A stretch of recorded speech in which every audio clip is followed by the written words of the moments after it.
Deep in New Zealand's old forests, a bird moves through the mist as if built from the forest itself. Flightless, nocturnal, and volatile.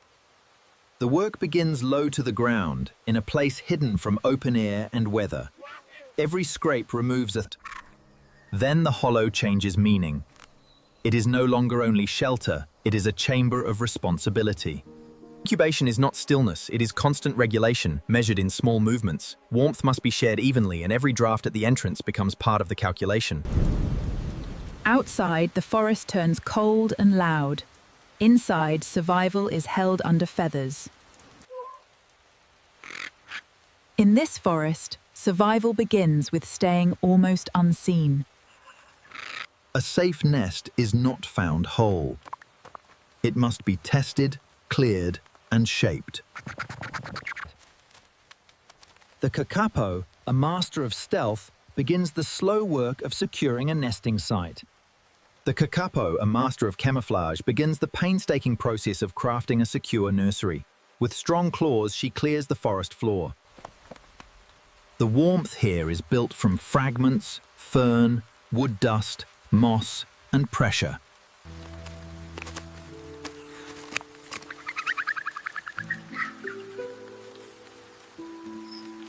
The nest is not decorative. It is insulation, camouflage, and a small defense against the cold. A hidden hollow only works if the smallest gaps are controlled. Now the labor turns into waiting, and the waiting begins with one fragile object. From this point on, warmth must be shared evenly, carefully, again and again. Every small adjustment has one purpose: hold warmth where new life may soon begin. The nest is not ornamental. It is a hidden machine for warmth, dryness, and survival. Then the rough hollow changes meaning. It is no longer only shelter, but a cradle. From this point, warmth depends on one patient body in a cold forest. A second egg completes the brood and doubles the care she must hold in place.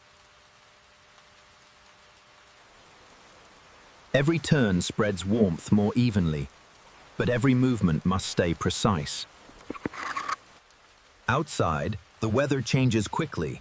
Inside, protection depends on one patient body.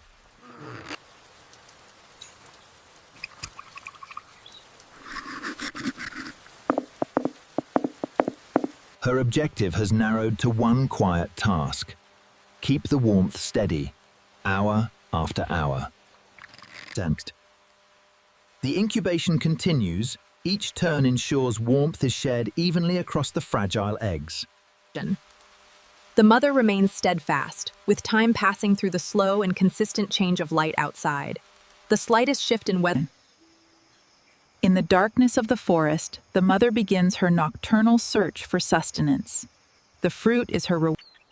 The mother remains a vigilant guardian, stepping back as her chicks begin to test their independent steps within the hidden hollow.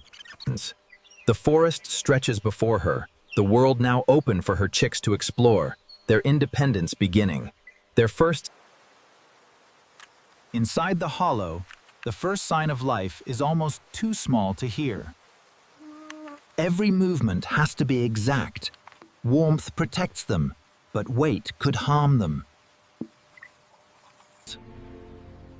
The nest is no longer only a shelter. It has become a chamber of demand. Hatching changes the mother's work immediately. Warmth is no longer enough. Soon, each meal will require a night journey through the wet forest. For now, survival is measured in warmth, food, and the smallest movements of care. After hatching, the first signs of independence are barely movements at all. Their hunger will soon pull the mother away again. Days later, the hollow begins to feel less like a cradle and more like a boundary. Curiosity grows before strength does. Their bodies begin learning the forest before they ever leave the hollow. The mother's role begins to change from shelter to supervision. Inside the hidden tree hollow, a small parrot chick prepares to face the world. The nest is still shelter, but it is no longer the whole world. Every step outside the nest is practical learning: grip, weight, balance, and caution. The protective edge is loosening. The young bird is not independent yet, but the direction has changed. Mobility changes the story. The nest is behind it, and the forest begins teaching through every surface. The first food search begins close to the earth, where every scent and texture matters. Independence does not arrive all at once. Vigilance remains part of the lesson. The forest opens wider now, offering food, shelter, and uncertainty in the same breath. A storm changes the lesson immediately. Movement must become shelter-seeking. Safety here is temporary.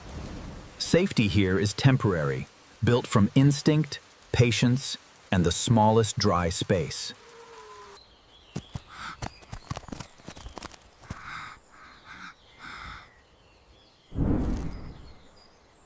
The shelter is still near, but dependence begins to stretch into space.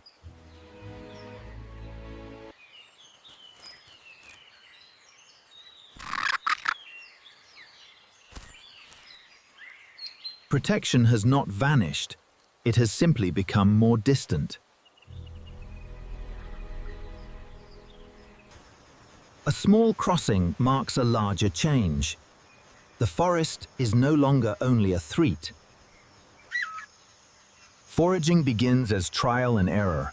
Every texture is tested before it becomes food or shelter. Independence does not arrive all at once. Caution stays close to every step.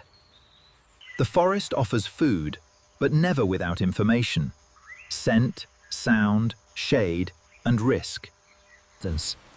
A first storm turns practice into a test of shelter, footing, and patience. The rain starts hard. The shelter does not remove the storm. It simply buys time for the next attempt. Outside the nest, every surface becomes a lesson in balance. The protection of the hollow is close, but no longer close enough to decide every move. Curiosity does not remove danger. It only changes how the young bird meets it. With the nest now behind them, the true challenge begins on the forest floor. Independence begins in small tests: one grip, one taste, one step farther than before.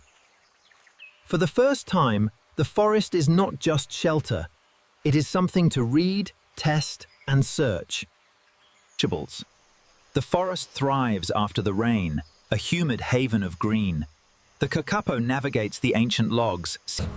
The same ground that offered food now changes shape under rain.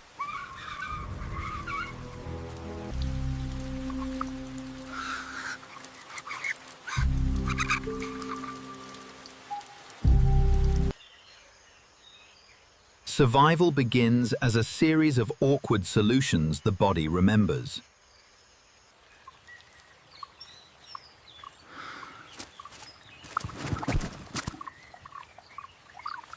Foraging begins as trial and error. Touch, taste, reject, and try again. The first obstacle is not dramatic by forest standards. For a young kakapo, it is a test of weight, grip, and nerve. The route forward is simple only from a distance. At ground level, even shallow water changes the rules. Crossing it does not make the forest safe. It makes the young bird more capable inside it. The open forest feels both expansive and intimidating, a new frontier for the young birds. The atmosphere thickens, The forest's deceptive calm is shattered by an unseen predator. Here, rest becomes essential.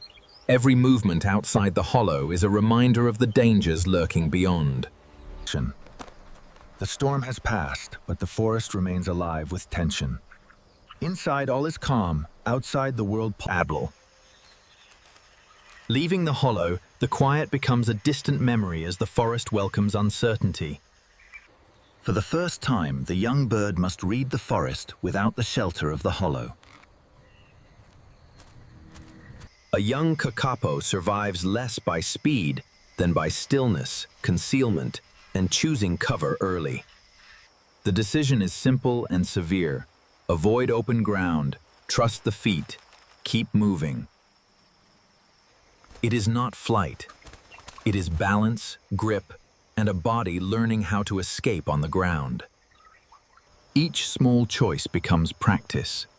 Where to step, where to hide, when to move again.